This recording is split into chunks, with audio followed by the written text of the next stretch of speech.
تھا، لوگ گھروں میں سوئے تھے، اور ابھی تک کی جو صورتحال ہے کہ لوگ اس جو مٹی آئی ہے اس سیلاب کے ساتھ اس کے اندر دھنسے ہوئے ہیں، لاشیں تک نہیں نکالی جا سکتی۔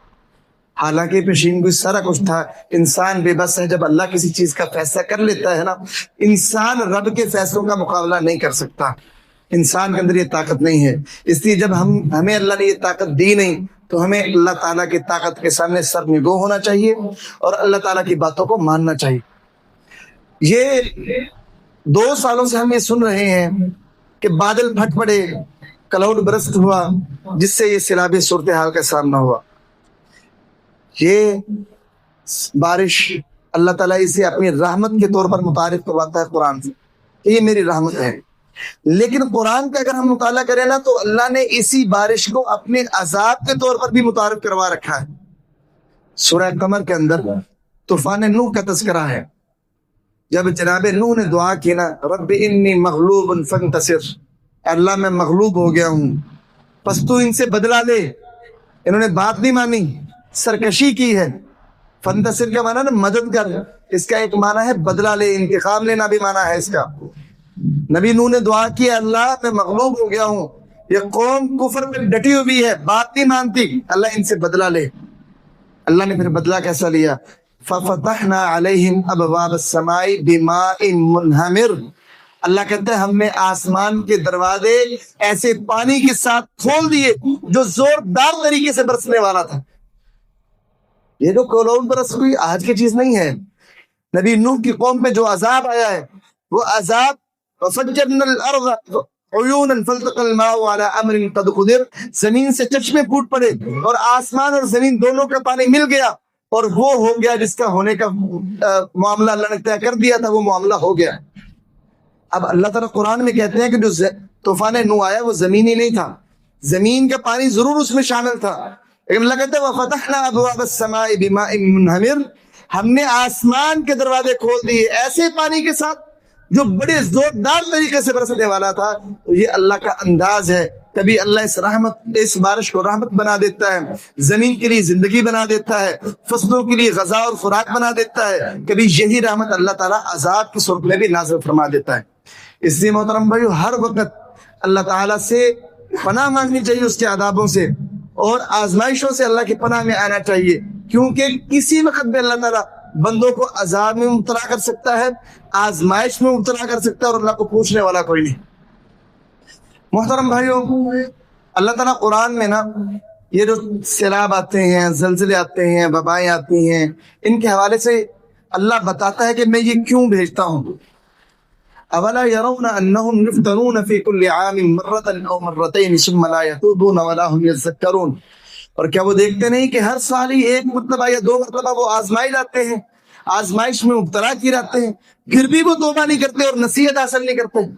گویا اللہ ہر سال میں جو یہ آزمائشیں بھیجتا ہے، اللہ چاہتا یہ ہے کہ ان آزمائشوں سے سبق سیکھ کر میرے بندے مجھ سے توبہ کریں، نصیحت حاصل کریں۔ وَلَنُذِيقَنَّهُم مِّنَ الْعَذَابِ الْأَدْنَىٰ دُونَ الْعَذَابِ الْأَكْبَرِ لَعَلَّهُمْ يَرْجِعُونَ، ہم انہیں بڑے عذاب سے پہلے چھوٹے چھوٹے عذاب چکھاتے ہیں تاکہ وہ لوٹ آئے، اللہ کی طرف واپس آ جائیں۔